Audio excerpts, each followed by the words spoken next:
Namaskaram.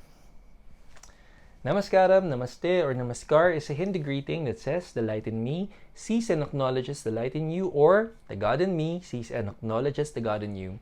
My name is Marky Mendoza, and welcome to Reiki with Marky. This is your weekly tarot reading for November 7 up to 13, 2022. Here we are to provide you with 8 cards, 7 cards resonating the 7 energies of the day, 1 extra card to give us 1 extra theme. Ano bang meron sa ating linggo? We're going to be using, namiss ko to, my favorite Golden Tarot by Cat Black. And there are 2 types of cards na pwede nating makuha. Major or minor cards. Pag major cards, major blessing or pwede ding major warning ang ating haharapin. And kapag minor cards, hindi ibig sabihin hindi maganda. Alam lang natin how much effort we need to put in to manifest bigger blessings in the future. Alam kong napakapit kayo for this week's energy, kaya Lord, galingan natin tomorrow. Ano pong energy natin? Woof! Pero at least tapos na, di ba? Itong ating Monday energy for tomorrow. This is the 7th of November. Here we go. Ay palaka, may pahabol. Lord Major nga, pero may pahabol. Okay. okay. But, woof, it's a major card. Pero tomorrow, we have the Hanged Man. Okay, so by tomorrow, first things first, you have to slow down. I know there are many things na, nako, bukod sa mga deadlines, sa mga gusto nating mga goals, dreams, aspirations, gusto nating bumawi. Gusto nating dagdagan or itodo pa yung mga energy natin. Gusto natin is to make up for that lost time. If you feel like marami tayong napag-iwanan tayo ng konti, dodoble yung efforts, dadahan-dahanin natin unti-unti. But I'm telling you, for tomorrow, don't be surprised. 2 things can happen. Yung mga ine-expect natin, there can be certain delays. Yung mga ine-expect natin, madi-delay.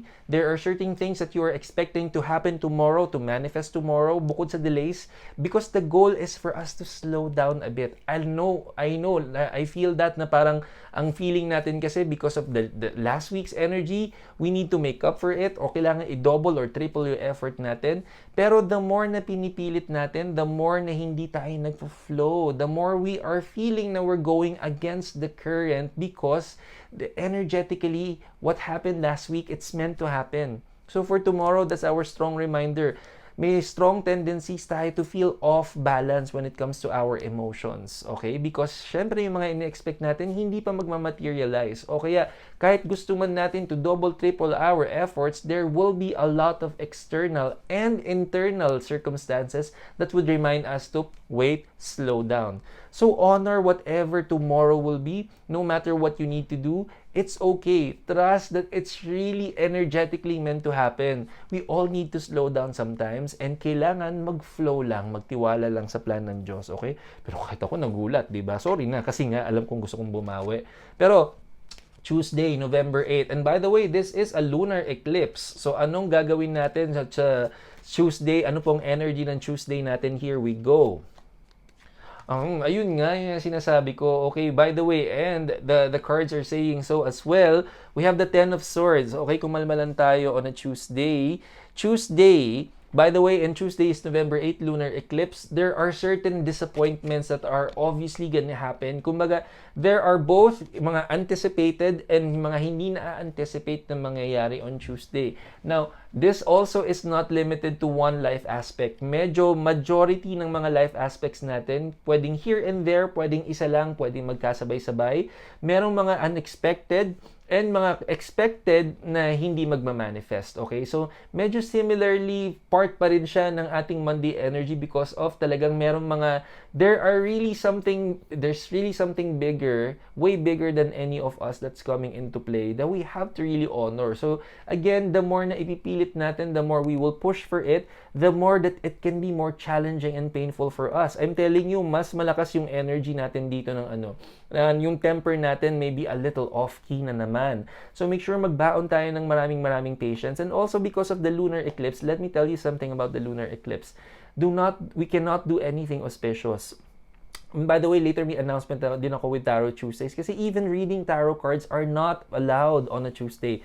Doing anything auspicious, most especially mga spiritual activities, these are not, kumbaga, recommended to do on this day because of the lunar eclipse. The moon is the representation of our mind. And imagine the eclipse of that, there will be a direct impact towards our mind. So expect na our mind can be, nako, medyo sabog-sabog ang ating energy on Tuesday, most especially yung mga internal conversations natin.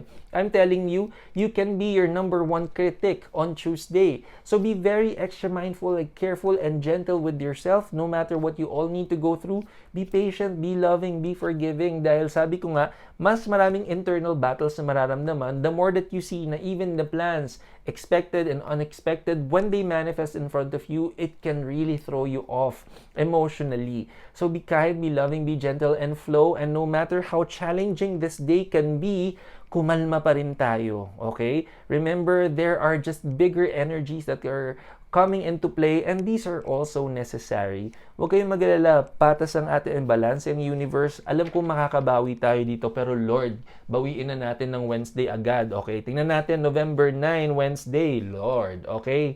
Wednesday, here we go. Oh, tingnan mo, hindi Woo! Okay na, bawi na tayo guys, ready na. Okay, and ito na talaga ang sagot natin sa mga prayer natin because finally we have the Chariot.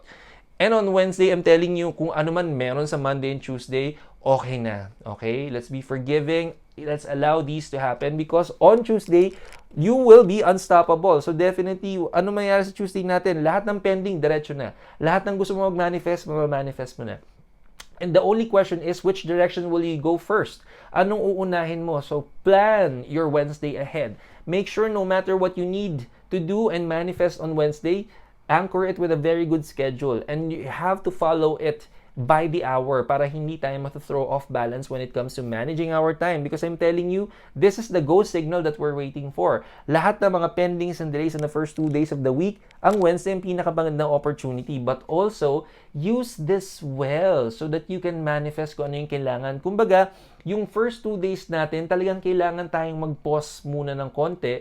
Lahat ng naipon mong energy, ibuhos mo on Wednesday, but do it mindfully, do it carefully. That being said, because magtutuloy-tuloy tayo, kailangan pa rin natin ng patience dito. Because remember, the challenge here is how to balance all of your priorities and your schedule really well. And you may feel like doing extra overtime. You may feel like kahit na kailangan mo na magpahinga, itotodo mo pa rin, susulitin mo pa rin yung energy. To be honest, walang masama, but you need to prepare your body really well. Emotionally and mentally, you have to be well balanced as well. Dahil, kumbaga, if this is the go signal that we're waiting for, I'm pretty sure ito todo mo na, myself included. But remember, balance is still key.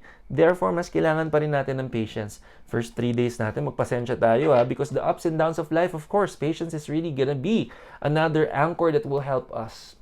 Tignan natin ang Thursday natin. This is the 10th of November. Here we go. Fairness, nakabawi. Lord, ito todo na natin. Ito na mo. We're gonna work hard because we're gonna be, oh my gosh, this is a very good blessing. We have the 3 of Wands. Every time we have wands in our cards, it literally talks about hard work, effort, but this one is talking about opportunities outside. So lahat ng effort mo on Wednesday, magbubunga agad yan. Thursday will give you opportunities of thinking outside of the box, anything external. So halimbawa, if you're talking about halimbawa, within your company, there are projects outside of the company. O kaya, there are something na external na magiging source of opportunity for you to generate abundance and prosperity. So on Thursday, I want you to open your mind and heart and to see through these opportunities of a clean slate and at the same time, trying something new. So do not be afraid to also get your hands dirty kasi with these opportunities, it will also, kumbaga, it will stretch you. It will stretch you. Anong kayang gawin? Can you do more? Kaya ba itong gawin? Kahit hindi mo pa nagagawa? Are you game to, not just an adventure, but are you game to discovering a new skill? On Thursday, mangyayari sa atin yan. So, remember, also at the same time, kumbaga, you're not gonna bite off more than you can chew.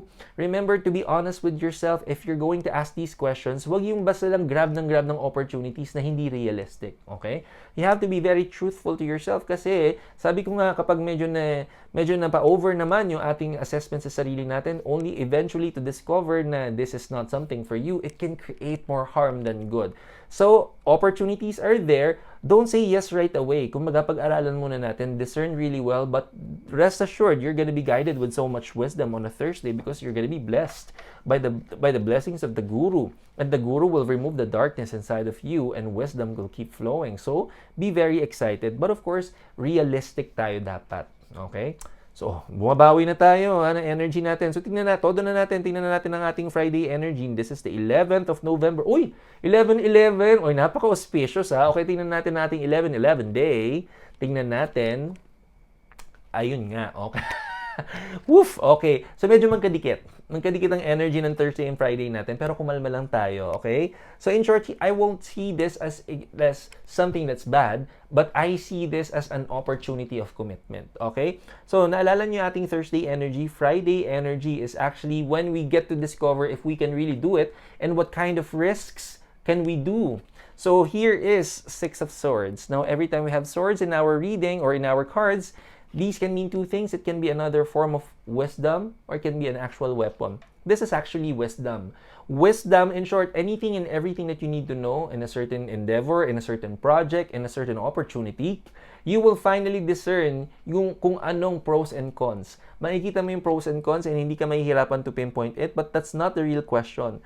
Parang having the pros and cons in the surface is not really the real question. It's a must. Every step, every opportunity has to have those pros and cons. But at the same time, talk about risks. But not just risks. What are the calculated risks that you are willing to go through? Dapat willing ka. Kasi hindi naman pwedeng na nakikita mo na yung risks. And these are still calculated risks. Pero hindi ka naman willing pagdaanan. You have to be willing. And in the options that you will discover during that day of discernment para sa mga bagong opportunities na to, ang totoong makikita mo niyan is if it's really calculated o hindi. And yung willingness na okay, calculated na siya, okay ba sa yung gawin? Magaan ba sa loob natin? Magaan ba sa puso natin? Kasi remember, you have to be willing to go through this. Kasi kung hindi, mas mararamdaman din natin yan. So, by the way, whatever you will see and discover, this may not be something that's popular. That's not something that everybody's willing to do. Kaya naman, it literally requires discernment. Okay? But again, be honest with yourself. If you're going to ask kung kaya, hindi dapat yung question is yung kaya. Dapat yung willingness. So, how do we know if talagang how do we know kung talagang kaya? There are a lot of instances in the past na may something challenging but you're able to rise above all of them. So, alam natin kaya. Okay? Kayang-kaya yan. But are we willing to go through another opportunity na knowing na parang medyo dadaan muna tayo sa butas ng karayom only for us to discover a lot of blessings? So, may say, discern well, wala pa naman sinasabi, lalo na in Thursday and Friday energy na when the moment and the opportunities there, grab it, gagalaw na kagad. So, you have to discern first. Discern this well and syempre make sure na there is proper timing on everything. Be realistic with your goal as well. Okay? Now, before we continue, we have 3 next cards. But on our Tuesday, Tarot Tuesday, sabi ko nga, because it's gonna be lunar eclipse, we will not have Tarot Tuesdays this coming Tuesday because hindi talaga siya auspicious. And imagine, kapag gumawa tayo ng isang bagay na auspicious, on that day, the effect will be reversed. And I don't want that for you all, okay? So, magpo-pause po muna tayo sa ating Tarot Tuesdays. Magre-resume tayo on the next Tuesday, okay? Now, tignan na natin ang ating Saturday energy, and our Saturday energy is the 12th of November. Tingnan natin ano pong energy natin ito November 12. Here we go. Oy, naku ba, saya-saya ko dahil wow, 3 major card na tayo. I mean, bawi. Oh my gosh, thank you po. Saturday. Okay, Saturday. Actually, this is a commitment day for you. Okay? So finally, the culmination ng ating Thursday, Friday, Saturday natin siya makukuha. I'm very excited for us all because this is the Temperance card. It really feels like we're gonna embark something very important. Lahat tayo. Kumbaga, authentically, may mag-unfold sa atin na napakagandang opportunity that I don't want you to miss out. Itong magandang opportunity na to. Something really good is bound to happen in each and every one. And this is, of course, authentically unique from everybody. Pero I want you to know yung culmination ng Thursday and Friday energies natin. Magsa-start tayo to see and spot the opportunity, weighing the pros and cons and how willing we are to go through it. But you know what? On Saturday, hindi tayo magkakamali because the temperance card is here, which is a very good symbol that your mind and heart is not just balanced. The heart and the mind are really willing to go through this opportunity, and it's going to yield a lot of positive blessings because hindi naman ibibigay itong major card na to kung if it's not gonna transform you really well. And I'm telling you, this is a very, very good card. So, I'm very excited para sa ating lahat because this is really gonna present another amazing milestone na we will all celebrate together. Kaya naman, galingan natin next week ha. Bawing naman. Thank you po, Lord. Pero Sunday energy, ano po yung ating Sunday energy? This is the 13th of November. Here we go. Oh my God, napakaganda. Lord, bawing-bawi. Thank you po. Oh my gosh, salamat po. Okay. Sabi nga ni Silhouette. Thank you po talaga. Okay, so, High Priestess. Oh my gosh, on a Sunday, punong-puno ng wisdom, punong-puno ng positive energy. There are many things that you're gonna be doing on Sunday that will allow you to be well-balanced when it comes to your body, your mind, your soul will be energetically aligned to receive all these blessings. It means the blessing is now gonna open up to you on Sunday. Makikita mo na klarong-klaro yung opportunity, mai-embrace mo klarong-klaro yung opportunity. This is not again limited to just career. I want everybody to embrace this blessing that's not gonna be limited to material, to your career. This is coming from all aspects of life na alam natin kailangan natin ng boost. Kailangan natin ng positive na energy and mararamdaman natin yan this week. Magkakaroon lang tayo ng discernment process but Sunday, the blessing will be complete. The blessing will be fulfilled and kitang-kita mo na yung direction na ibibigay sa'yo. In short, Sunday, I want everybody to devote their time to God and go to church if you may, meditate, pray, do your offerings, do your rituals.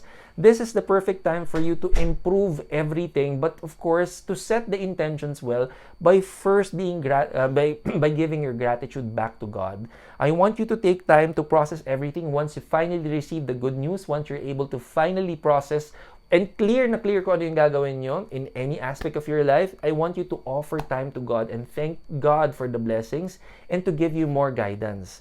This is going to be an amazing week. Malayong-malayo sa na-experience natin, but also, this is the reason why.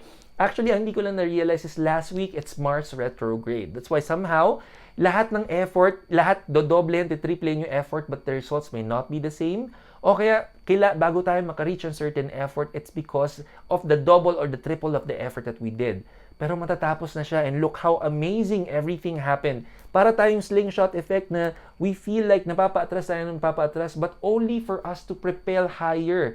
And this week is about it. Pero ano ba talaga ang theme this week? Bakit sobrang ganda po, Lord?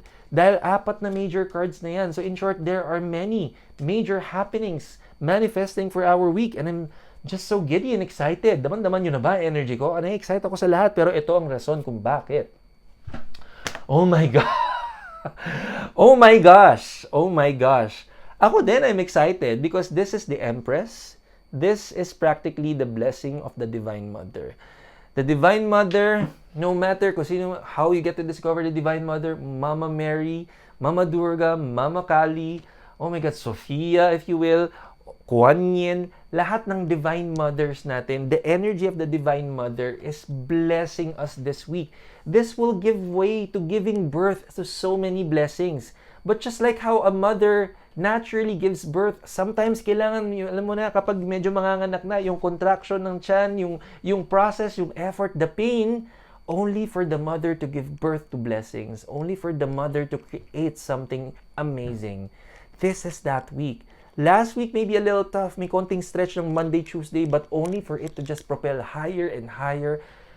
I'm telling you, thank you, Lord. Napakagandang blessing natin for this week and you all deserve it. We all deserve it.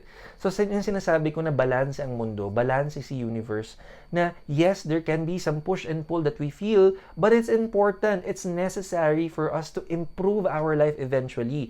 Now, we have to remember the last week and this week. Remember it well. Dahil sa future, sa darating na kinabukasan natin, this can happen again. There will be times that we will need to work hard, extra hard, but not necessarily get the results, favorable results that we desire, but only for the best timing to happen. What a very important week to celebrate then. So by the way, once you're able to find syempre, we have to offer our devotion to God no matter how no matter how you get to know God, offer time and devotion to God. Be very kind and loving to others. Do charity work. The moment na naka-receive kayo ng blessing, mag-charity work ng mag-charity work. And make sure na you become other people's answered prayer. So make sure na lahat ng magagandang bagay na ito, ibibigay natin sa sarili natin only to make yourself more inspired, more motivated. I'm very excited for you and for everyone sa ating lahat. So make sure you become the blessing yourself. That's it for our weekly reading. I cannot express how happy I am. Salamat po. Salamat. So by the way, if you do like this episode, just like how I love it, don't forget to give it a good thumbs up. Pakishare mo na rin sa friends and family natin. And do not forget to like, share, and subscribe in our YouTube channel. Again, pahinga muna tayo sa Tarot Tuesdays this coming Tuesday kasi inauspicious, okay? Pero, ang daming blessings sa parating sa atin. Be very excited. Share your blessings. This has been Marky Mendoza. Laging nagpapaalala to keep trusting the process. This is the blessing we all deserve.